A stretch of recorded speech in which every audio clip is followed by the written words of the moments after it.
Being around the world, every day I realize what an amazing, special place Kerala is. And I'm not saying this out of any kind of chauvinism. And I am so aware that what is our beauty and what is our strength, the fact that so many different kinds of people live together, the way we live together, that is what this regime is trying to turn into our weakness. And if we let that happen, Kerala will become like Lebanon, you know. So we really have to be very careful about how we are with each other.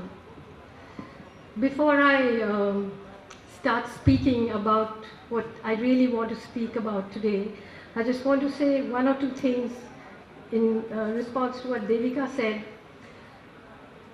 The first thing is that we mustn't confuse the word colonialism only with British colonialism or Dutch colonialism. In this country, we are colonizers too. You know, there hasn't been a moment since India became independent when the Indian army has not been deployed against its own people within its borders, nailing this country together with military force. Caste is a form of colonialism. In all the languages that we speak in this country, some languages have colonized other languages. In fact, the first essay in my collection called Azadi is about that. And I was telling Devika that today when you see what is happening in our country, cosmopolitanism is the only answer to fascism, because they are trying to make us all close ourselves into a kind of localism and then fight each other. The second thing I want to say is that, you know, there is, you're right, one Arundhati Roy after I started writing and after I won the Booker Prize and so on. But there is another Arundhati Roy who grew up in Kerala before that. And my mother was married to a Bengali. She was divorced when I was 3 and my brother was 4.5, and we came back to Kerala. ആ സമയത്ത് എല്ലാവരും പറയുമായിരുന്നു ഞങ്ങളെ address ഇല്ലാത്ത പിള്ളേരാണ്. We are children without a tarawad. We are children without a proper, what do you say, bloodline. People used to tell my mother, even when I was 16, 17, anyway, no good Syrian Christian boy will ever marry her. I learned very young to say, I don't want any goddamn Syrian Christian boy to marry me, you know. When I was, once I went to and my mother used to, maybe she was one of the few mothers in the world who used to tell me, don't get married. Why do you want to get married? And I took that quite seriously, and so I got married a few times. But she once took me to a meeting where there were a lot of rich Syrian Christian women with diamonds. They were supposed to be discussing dowry. It turned out to be a discussion about how to give their daughters dowry, even though that was not such a great thing to be doing.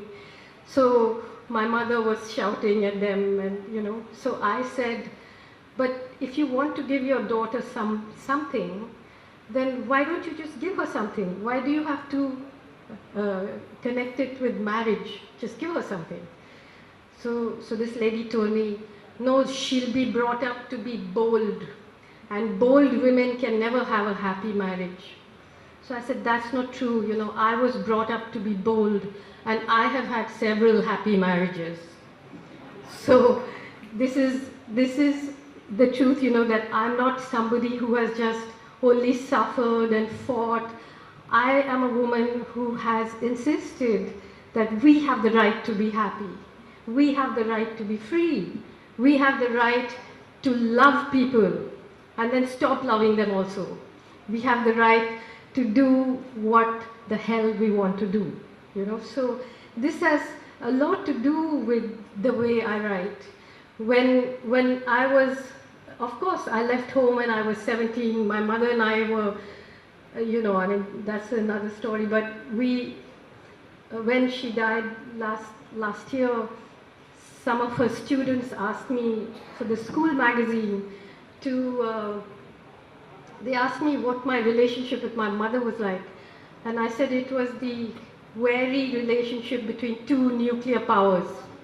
Like, we were careful and respectful of each other. But I left home when I was 17. I was studying architecture, and I basically lived independently. I put myself through college.